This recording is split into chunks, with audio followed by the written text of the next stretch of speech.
hemos visto lo que era el análisis instrumental, la clasificación que tenía.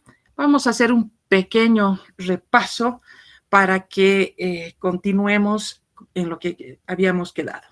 En primer lugar, habíamos visto que dentro de lo que era el análisis instrumental o las técnicas instrumentales, teníamos que mencionar que eran, dentro de lo que es el análisis químico, constituían una rama muy importante, la química analítica, que comprendía dos áreas, la química analítica cualitativa y la química analítica cuantitativa. Se llega a un momento dado en que no solamente esta área de la instrumentación no solamente se va a utilizar con fines analíticos, sino también se la utiliza, se la aplica para investigaciones estructurales, para estudios cinéticos, para estudios sobre la estabilidad de medicamentos, para estudios toxicológicos, farmacocinéticos, biodisponibilidad de medicamentos, etcétera, etcétera, de tal manera que constituye pues una rama de mucha importancia. Ahora, la química analítica va a tratar de todos los métodos para averiguar ante todo su composición, así como también la cantidad en la que puedan encontrarse. Actualmente, la instrumentación no solo se la emplea, hemos dicho, con fines analíticos, sino también con la aplicación a una serie de otras áreas donde se hace, diríamos, necesario el contar con la información que nos proporcionarían estos métodos presentes en esta parte de la materia.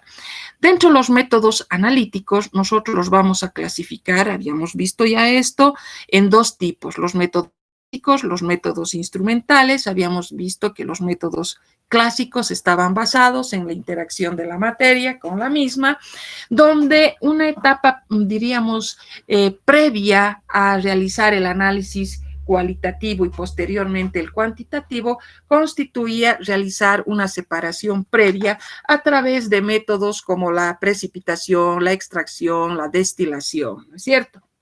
Entonces, una vez que nosotros procedíamos a separar el analito, porque también habíamos visto que el analito era aquel componente de interés, aquel elemento de interés que formaba parte de la muestra. Entonces, este analito que lo habíamos logrado separar a través de varios métodos, recién nosotros lo íbamos a tratar con una serie de reactivos que van a originar o que van a dar lugar a una serie de productos que nosotros podíamos identificarlos a través de colores, a través de solubilidades, a través del punto de fusión, del punto de ebullición, a través de la actividad óptica, del índice de refracción y cualquier otra propiedad más que nos permitiese poder identificar a los mismos. Y si hablamos desde un punto de vista cuantitativo, que nos permitía ver la cantidad del analito presente en la muestra, nosotros contábamos con técnicas gravimétricas y volumétricas, según se trate de una muestra con masa o una muestra referida al volumen.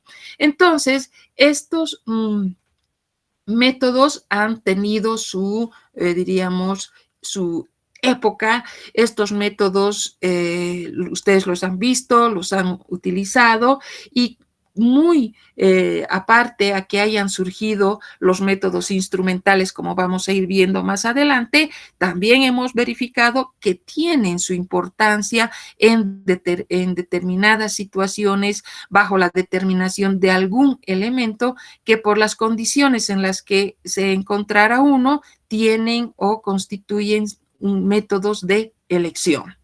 Ahora, cuando nosotros hablamos de los métodos instrumentales, estos métodos propiamente están basados en la interacción de la muestra con la energía, donde aquí no es esencial el concurso de una reacción química, sino se obtiene la información analítica mediante el empleo o mediante la presencia de distintos instrumentos que van a ser, diríamos que de manera distinta a lo que se había visto en los métodos tradicionales, nos va a permitir llegar a obtener la información. ¿Qué hacen estos métodos instrumentales? Van a tomar en cuenta y van a medir las propiedades físicas como las propiedades físico-químicas, como la absorción, la emisión, la radiación electromagnética, la relación carga-masa, los potenciales, las intensidades de corriente, entre muchas. Las técnicas cromatográficas o electroforéticas son también métodos de separación, pero incluidos dentro de lo que van a ser ya los métodos instrumentales. De tal manera que el análisis cualitativo, cuantitativo, también va a poder ser realizado con la aplicación de estos métodos instrumentales. Bueno, a su vez, estos métodos instrumentales habíamos visto que presentaban una serie de ventajas, como frente a los tradicionales, frente a los clásicos que decíamos, y hablábamos de resultados más objetivos. ¿Qué quería decir esto? Esto se refería al hecho de que contar con un instrumento que tenga un medidor, y en este medidor encontrábamos una escala numérica, una gráfica, etcétera, etcétera, cosa que no encontrábamos en los métodos tradicionales, y en los métodos tradicionales el resultado lo íbamos a obtener tomando en cuenta algunas apreciaciones subjetivas del observador. Y eso ustedes pueden recordar cuando hablábamos del empleo de algunos indicadores o cuando hablábamos de algunas titulaciones. En cambio, ¿qué ocurre cuando nosotros estamos frente a un método instrumental? Vamos a tener pues un medidor que, dependiendo del modelo, dependiendo las características de esto, obtendremos una información, obtendremos un resultado que va a estar reflejado en el aparato a través de una escala numérica o cualquier otra situación, dependiendo del modelo del instrumento. Otra ventaja, habíamos hablado de que se trataban de métodos mucho más precisos. Esto se debía a que en toda presencia de un instrumento se hace necesaria la calibración. Por lo tanto, eso nos garantizaba a nosotros contar con información, con resultados que puedan tener menos oscilaciones entre medida y medida, de tal manera que esto facilitaba la reproductibilidad en los resultados. Ahora, si nosotros hablamos de otra ventaja, teníamos que se trataban de métodos mucho más sensibles. Para dar un ejemplo, cuando hablamos de la sensibilidad de los métodos, nos vamos a tomar en cuenta a la espectroscopía de absorción atómica siempre como un ejemplo, porque este método tiene la particularidad de investigar trazas de metales a concentraciones inclusive de décimas de partes por millón, y que estas características muy difícilmente, diría yo, no es posible empleando un método tradicional, un método químico clásico. Luego hablábamos de que las determinaciones tenían un tiempo de duración menor.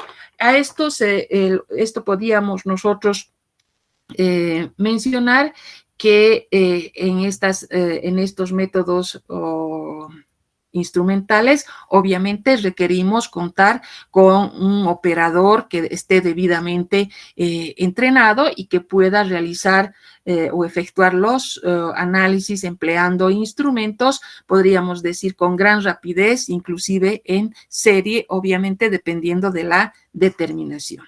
Ahora, o como otra ventaja, habíamos mencionado también que en muchos casos no se llegaba a alterar la muestra, ya que era muy importante tomar en cuenta este aspecto cuando nosotros nos referíamos a muestras biológicas, cuando nos referíamos a algunos productos farmacéuticos, donde había la posibilidad de poder recuperar. Son métodos más selectivos, obviamente, porque no requieren una separación previa. Los métodos químicos generalmente responden a reacciones químicas que pueden estar en muchas sustancias. Podemos hablar de los ácidos sulfónicos, de los amínicos, etcétera, etcétera, o inclusive la presencia de algunos grupos de átomos con algunas características similares. Dentro lo que son las técnicas o los métodos instrumentales, tendríamos que decir que estos, cuando se los aplica, van a responder a la totalidad de la molécula, o en otras palabras, van a dar resultados propios o resultados diferenciados para cada átomo o para cada ion. Y un ejemplo clásico viene a ser la espectroscopía infrarrojo, que es característica para cada molécula. Y finalmente, una de nuestras últimas ventajas que podrían presentar los métodos instrumentales es la posibilidad de adaptación a aparatos de registro gráfico, ya que esta alternativa, diremos así, es importante porque muchas veces nos va a permitir ampliar la información, complementar la información y hacer que inclusive someter a una serie de estudios, evaluaciones de los resultados con la presencia de algún elemento adicional, algún, diríamos, equipo o algún dispositivo que nos permita obtener una información mucho más, diría, o sea, de mayor aplicación y para que pueda ser sometida a otro tipo de estudios adicionales. Como toda ventaja, necesariamente tenemos que también mencionar las desventajas que podrían presentar o las limitaciones que podrían presentar los métodos instrumentales. Y cuando hablamos de las desventajas de los métodos instrumentales, pienso que la de mayor importancia y la desventaja más, diríamos, importante, si vale el término, va a ser el hecho de que se traten de métodos más costosos. ¿Por qué decimos que son métodos más costosos? Porque al ser una técnica instrumental requiere la presencia de un instrumento, y los instrumentos siempre, por mucho que hayan políticas especiales para la compra de aparatos, etcétera, etcétera, en la actualidad, siempre va a representar una mayor erogación que todo aquel material que podríamos utilizar en una técnica o en un método tradicional. Y todo el resto de las desventajas van a estar, diríamos, asociadas indirectamente al aspecto económico. Cuando nosotros hablamos de la desventaja, por ejemplo, de la calibración previa, ¿qué quiere decir esto? ¿A qué se refiere? En el caso de generalmente los equipos actualmente vienen contando con unos patrones de calidad, unos patrones de referencia. ¿Esto qué significa? Que van a tener un sistema construido con un determinado material, como generalmente es el didimio, el óxido de olmio, que se utilizan para la construcción de patrones de calidad. ¿Eso para qué? Para controlar la respuesta del instrumento, el buen funcionamiento del instrumento periódicamente. Pero eso, ¿de qué manera incide? Económicamente. Esto igualmente, el hecho de contar con estos patrones de calidad requiere nomás una mayor erogación de dinero. Y posteriormente, otra de las desventajas que consideraríamos serían la necesidad de contar con técnicos expertos.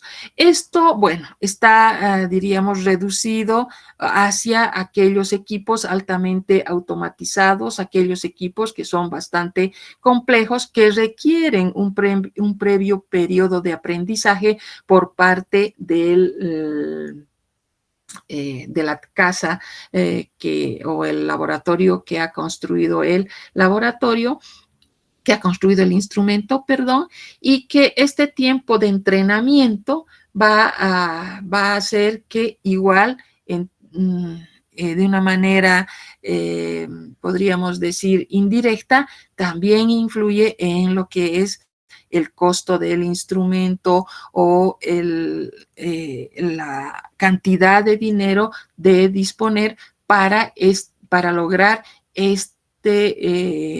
diríamos, esta instrucción, este entrenamiento que debe tener el personal que va a manejar este tipo de equipos.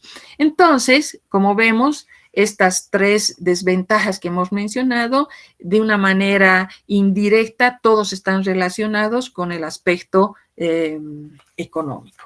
Bien, ahora tenemos que, al hablar ya, al introducirnos a lo que son los instrumentos para el análisis, tenemos pues que referirnos al papel que desempeña el instrumento en el análisis.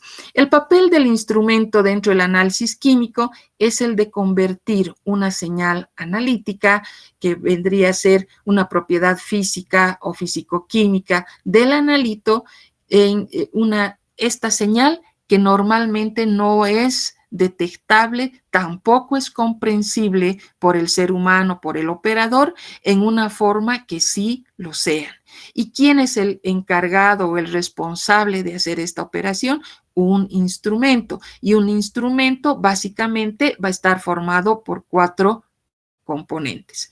Para conseguir la información del analito, se requiere contar con un estímulo, generalmente en forma de energía. Esta interacción va a provocar una respuesta dando lugar a la información analítica que se va a presentar a nivel del medidor del instrumento. A ver, resumiendo esta parte, tenemos que ver qué hace o cuál es el papel del instrumento. Convierte una señal analítica que inicialmente no es detectable, no es comprensible, ni es observable por el ojo humano, por el operador, en una forma que sí lo va a hacer. Este instrumento básicamente va a contar con 4 elementos, y estos elementos van a ser, en primer lugar, un generador de señal, vamos a tener un transductor de entrada, vamos a tener un procesador de señal y finalmente un dispositivo de lectura. Acá vuelvo a aclarar una cosa. En esta primera etapa introductoria se los he resumido de una manera bastante simple, los 4 componentes del instrumento, y que cada uno responsable de cumplir con una determinada función. Vamos a ver posteriormente en otro tema que cada uno de estos componentes incluye, dependiendo del tipo de instrumento, una serie de elementos adicionales con, diríamos, una función totalmente específica, pero eso ya cuando vayamos viendo más adelante. Aquí lo único que tenemos que tomar en cuenta que un instrumento básicamente va a tener 4 componentes. Un generador de señal cuya finalidad o cuyo papel va a ser de generar una señal analítica propia del analito. Por eso decimos generador de señal. Entonces, vamos a ver que esta señal que se ha generado, pues le pondremos un ejemplo, que sea una señal luminosa, que es el resultado de haber interactuado un analito con un determinado estímulo. Por hoy les voy a decir un determinado estímulo. Y va a dar lugar, va a originar a una señal analítica. Esa señal analítica que el operador no la entiende, no la observa, no la reconoce, esa señal analítica va a pasar hacia un transductor de entrada también que recibe el nombre de detector, y en este elemento, en este componente, esa señal inicial que nosotros habíamos dicho que era una señal luminosa, se va a convertir en una señal eléctrica, ¿no es cierto? Entonces, este componente tiene o desempeña ese papel. Esa señal eléctrica va a pasar hacia un procesador de señal, y este procesador de señal constituye un dispositivo que va a modificar, que va a adecuar a través de varias situaciones la señal proveniente del detector, y vamos a ver que va a poder amplificar, va a poder filtrar, va a poder hacer una serie de operaciones de tal manera que la información llegue correcta hacia el último componente, que es el transductor de salida, que nosotros lo podemos denominar, o en el que se encuentra el dispositivo de lectura. Este dispositivo de lectura es también un transductor, por eso decíamos el transductor de salida, ojo, que tiene la finalidad de convertir la señal procesada en una señal que va a poder ser leída, que va a poder ser registrada o que va a poder ser interpretada por el observador. Esos son los componentes básicos de un instrumento. Acá tenemos que pensar o complementar algo más. Resumiendo, para que quede bien clara esta parte del papel importante del instrumento, tenemos que decir que el instrumento puede ser considerado, lo podemos definir, si vale el término, como un dispositivo de comunicación entre el sistema objeto de estudio, o sea, el analito, que es motivo de nuestro estudio, con el operador, con el científico. Ese es el papel que desempeña, ¿no es cierto? Entonces, va a ser un ente comunicador que relaciona ambos elementos. Bien, entonces, ¿qué es lo importante también que debemos mencionar en esta parte de los componentes básicos de un instrumento? Debemos referirnos aquí a la presencia de lo que van a ser,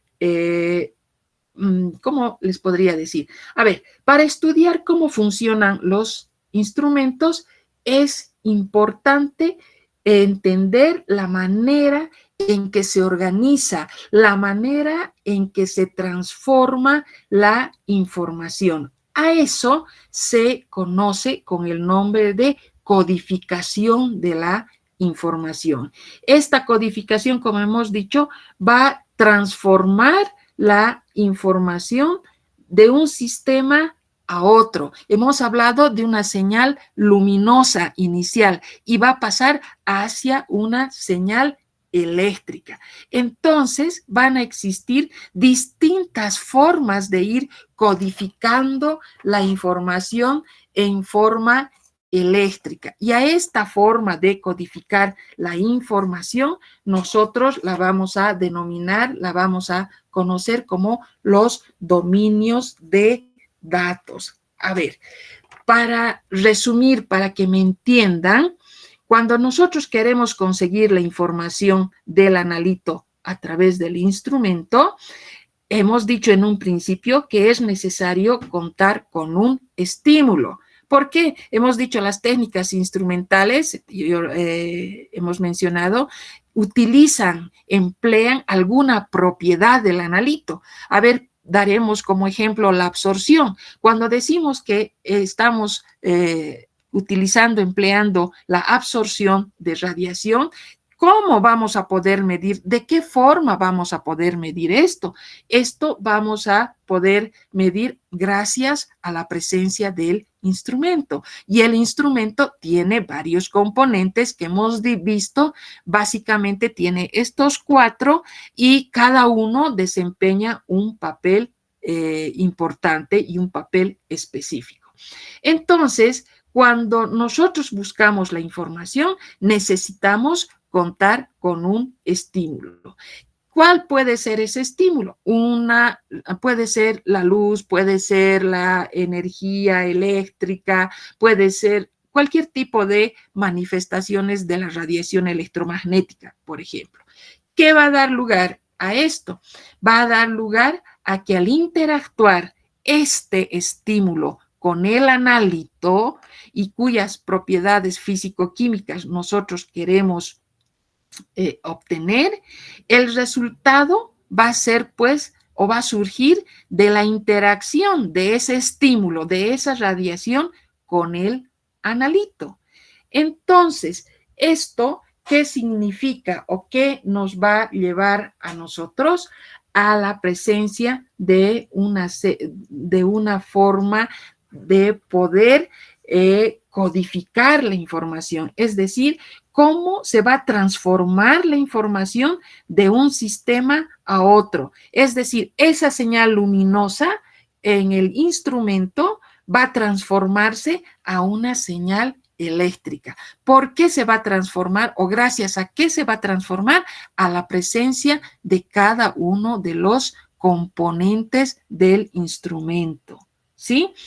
Ahora, existen los dominios de datos. ¿A qué nosotros llamamos los dominios de datos o cómo podemos entender los dominios de datos? Los dominios de datos nos permiten entender la relación que va a existir de cada uno de estos 4 componentes, el generador de señal, el transductor de entrada, el procesador de señal o el dispositivo de lectura, con el flujo de información. Nosotros tenemos una información proveniente ¿de quién? De la interacción. ¿De quién? De ese estímulo con el analito. Y gracias a la presencia de cada uno de estos elementos del instrumento, se relacionan estos de tal manera que nos van a dar lugar a una información contenida en el medidor. Y cuando nosotros hablamos de los dominios de datos, tenemos que decir que existen dominios no eléctricos y existen también dominios eléctricos. Si nosotros nos referimos a los dominios no eléctricos, empezaremos por los no eléctricos, tenemos que decir que estos dominios no eléctricos, una medición, por ejemplo, podemos realizarla en un dominio no eléctrico. Es decir, ¿qué quiere decir esto? Donde todo el proceso de medida va a empezar y va a terminar en un dominio no eléctrico. Si nosotros damos un ejemplo de este dominio no eléctrico, por ejemplo, podemos hablar, del hecho de agarrar una regla y medir una determinada longitud. Por ejemplo, si nosotros tenemos una masa de un determinado objeto y queremos pesarlo en una balanza de brazo, también estamos haciendo o tomando en cuenta el dominio no eléctrico. A ver, queremos medir una determinada cantidad de agua, utilizamos una probeta. Entonces, estas medidas que hemos mencionado, se han llevado a cabo en un dominio no eléctrico. Y estas medidas, entonces, generalmente están asociadas con los métodos analíticos clásicos, con los métodos analíticos tradicionales. El momento en que surgen los detectores, los procesadores, los transductores, entonces, de señal, o el dispositivo de lectura así, Estos nos permiten recoger la información del analito en un dominio no eléctrico, transformarlo, procesarlo en un dominio eléctrico para luego presentarlo nuevamente en un dominio no eléctrico. Estas características han llevado al desarrollo de los instrumentos electrónicos, pasando a un segundo plano, podríamos decir, a aquellos que se basan únicamente en la transferencia no eléctrica de la información. Y resumiendo, el objetivo final al que nosotros queremos llegar es que toda medida, es decir, el resultado numérico que obtengamos en el medidor, ese resultado final debe ser siempre proporcional a la propiedad física o química inherente al analito. Entonces, eso es lo que finalmente a nosotros nos interesa. Y cuando hablamos de los dominios eléctricos, estamos hablando de que dentro de estos dominios eléctricos pueden haber dominios que van a ser analógicos, dominios del tiempo, dominios eléctricos, y vamos a ver que estos normalmente van a estar relacionados respectivamente con la información que se codifica como una medida de una cantidad eléctrica, como puede ser la intensidad de corriente, como puede ser la carga, como puede ser la potencia, la tensión, etcétera, etcétera. Estas cantidades son continuas en amplitud y tiempo. Las magnitudes de las cantidades analógicas se pueden medir de manera continua o en momentos específicos de tiempo. Y si hablamos de los dominios del tiempo, en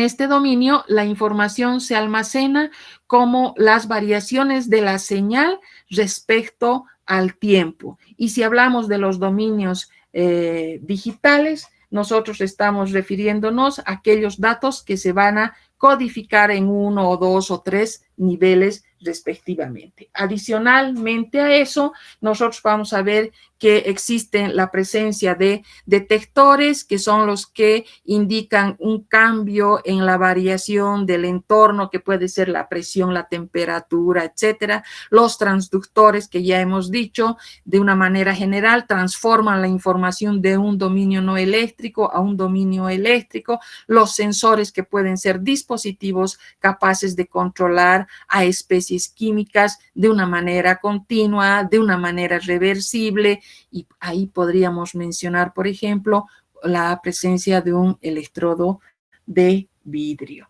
Entonces, todo esto, cuando nosotros hablamos de los componentes básicos de un instrumento y su importancia en el momento de encontrar la información.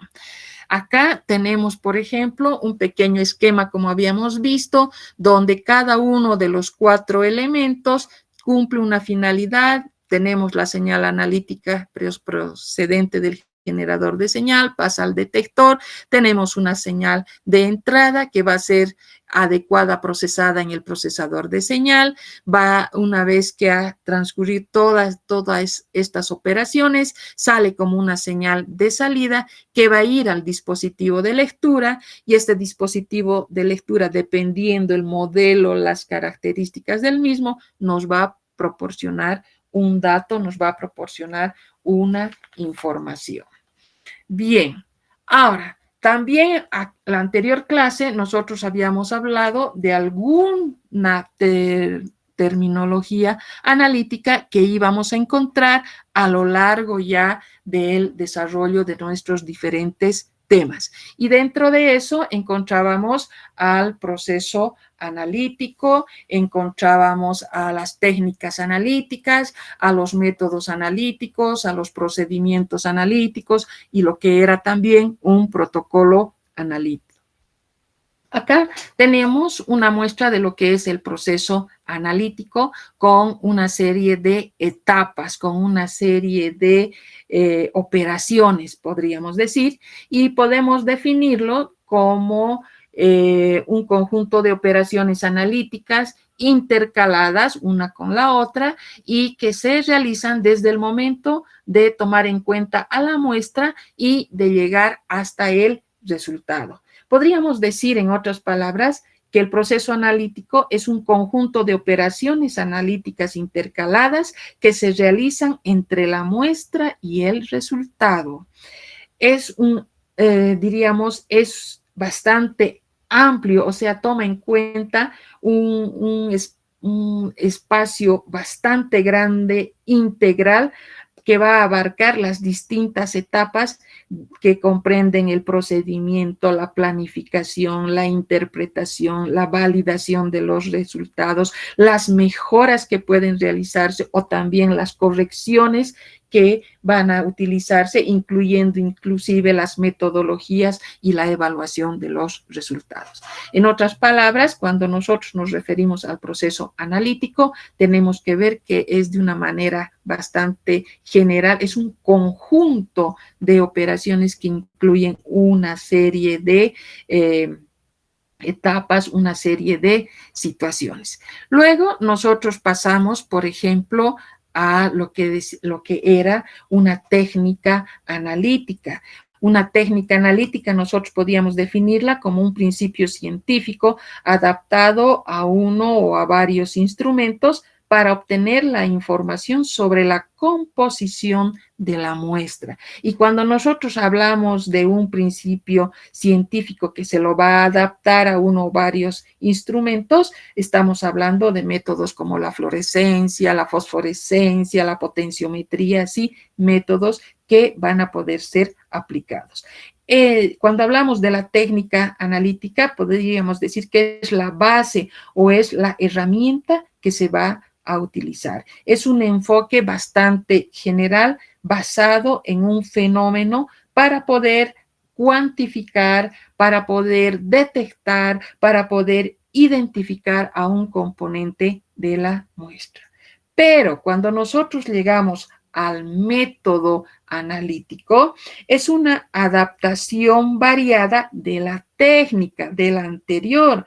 Entonces, se adapta, se acomoda a una técnica para llevar a cabo una medida. Podríamos decir que define una estrategia general para utilizar en un determinado análisis. Es decir, podríamos hablar de la determinación de un determinado analito. En otras palabras, podemos manifestar que vamos a poder decir que a través del método nosotros podemos encontrar un conjunto de pasos, un conjunto de procedimientos detallados, seguimos una técnica que permite aplicar de manera reproducible una serie de etapas y al ser reproducibles también van a ser confiables en la solución de un problema analítico.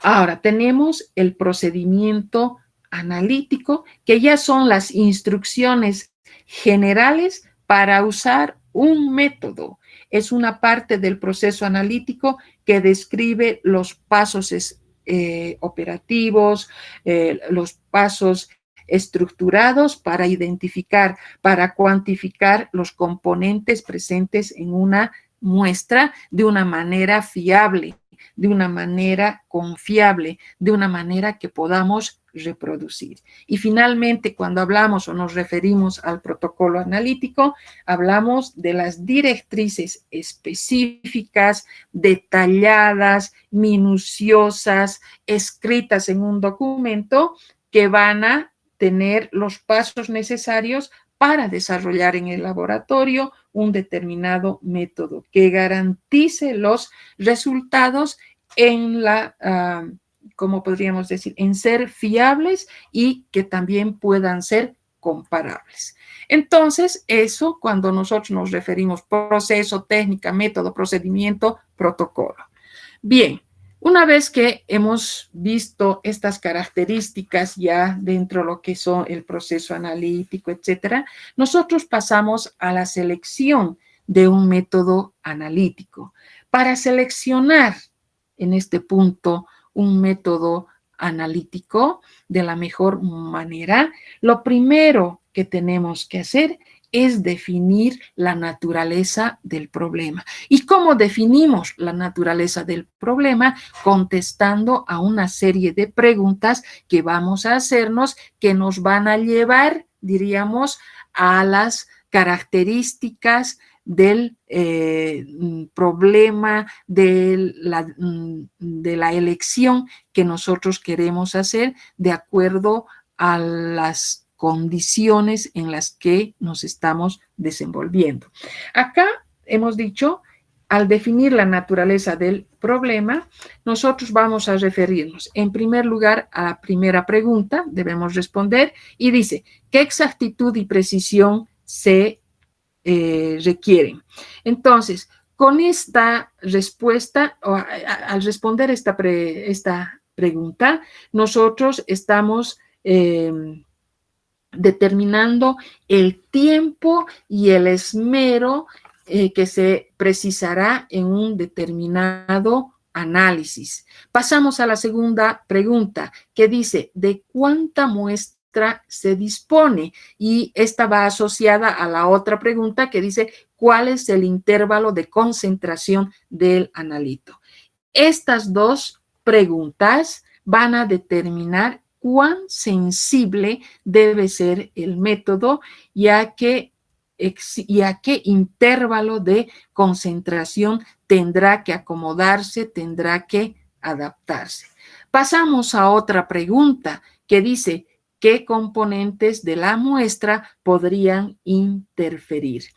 En este caso, estamos determinando la selectividad con la que debe contar o con la que se requiere en un determinado método. Para pasar a otra pregunta donde se nos dice cuáles son las propiedades físicas y químicas de la matriz de la muestra. Ustedes saben que nosotros tenemos como un punto único importante el analito, pero no olvidemos que el analito no siempre está solo, sino está formando parte de una muestra y todo el resto que no constituye el analito recibe o se denomina con el nombre de matriz. Entonces, en esta situación, nosotros nos referimos a algunas técnicas que deben aplicarse, ya sea a disoluciones del analito, otras que pueden ser con mayor facilidad aplicadas cuando se tratan de muestras gaseosas, mientras que también hay que considerar aquellos otros casos donde se debe contar con tenemos que tomar en cuenta técnicas que sean las adecuadas, por ejemplo, para el análisis de sólidos. Entonces, ya cada vez nos vamos acomodando, podríamos decir, a la situación propia en la que nos desenvolvemos y llegar finalmente al elegir el método que sea el más apto. Y para eso todavía nos falta otra pregunta que dice, ¿cuánta muestra debe analizarse? Esta pregunta va a ser muy importante desde un punto de vista económico. Cuando nosotros hablamos de cuántas muestras deben analizarse, es el número de muestras con las que debemos trabajar, a las que debemos analizar. Si se tratasen de un número bastante elevado, obviamente se tiene que pensar en invertir una gran cantidad tanto de dinero como de tiempo en la instrumentación, en el desarrollo del método, en la calibración. Además, se tendrá que elegir, se tendrá que precisar de un método que tome en cuenta el mínimo tiempo por parte del operador. Pero si son muestras muy pocas, esporádicas, la mejor elección será pues la de contar con un método mucho más sencillo, aunque nos lleve un mayor tiempo en realizarlo, pero que requiera muy poco trabajo o ningún trabajo preliminar.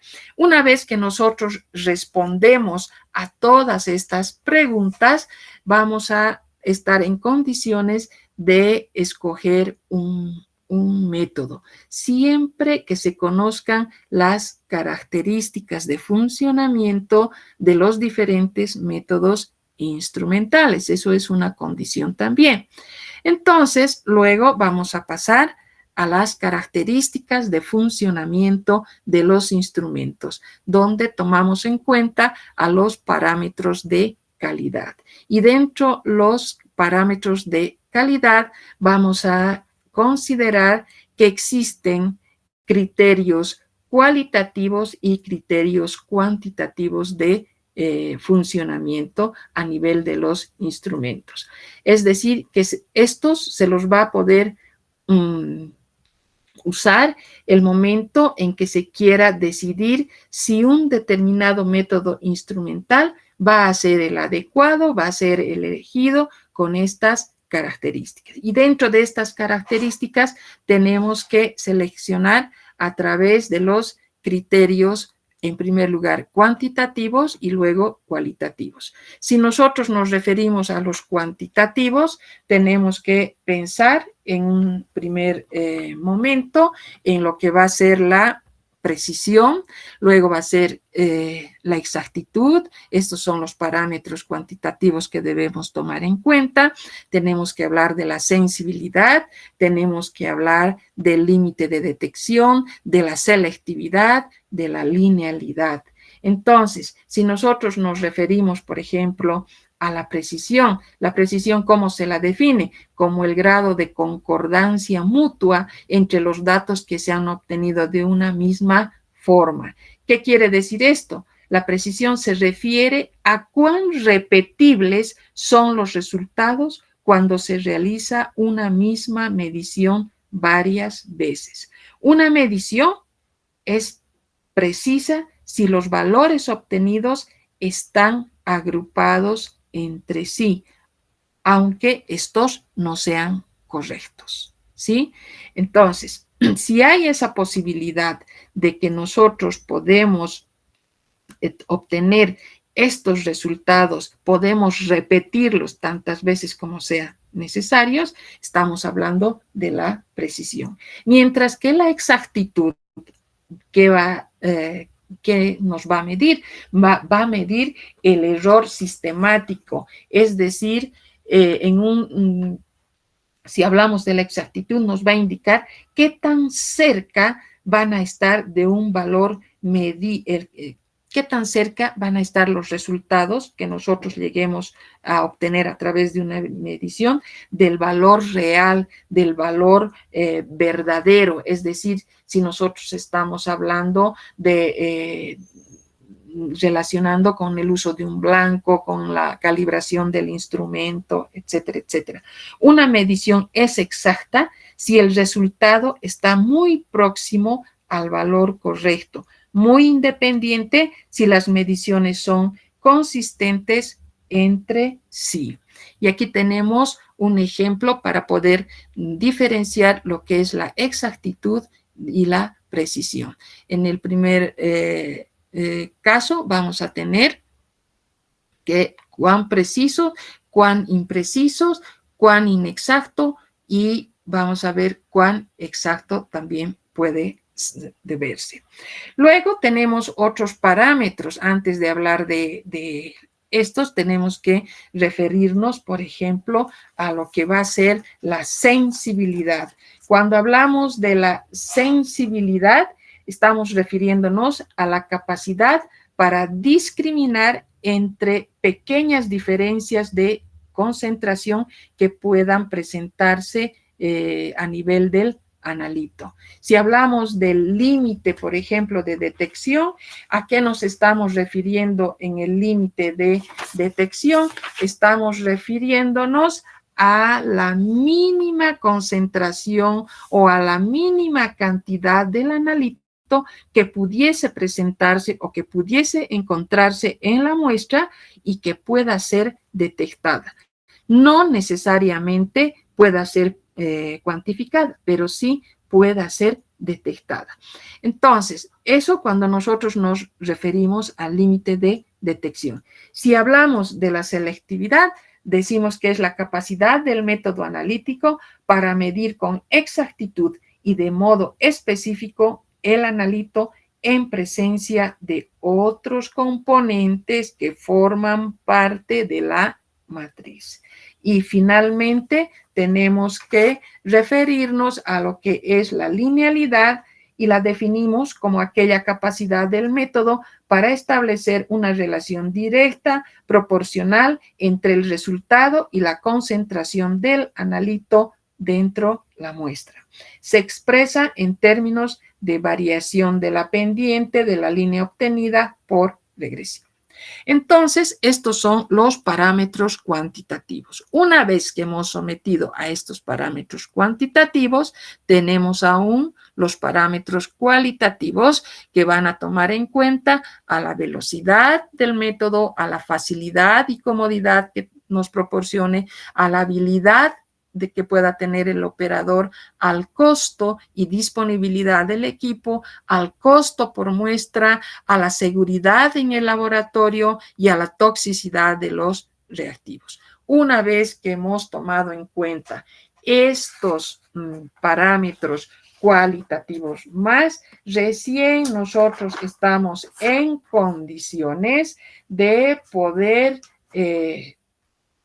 seleccionar aquel método analítico que sea el óptimo en una determinada circunstancia. Bien, de esta manera, entonces, nosotros hemos concluido este tema y la próxima semana ya ingresaríamos a otro tema ya para que vayamos introduciéndonos más en la materia. Que tengan un buen resto de la tarde. Hasta luego, jóvenes.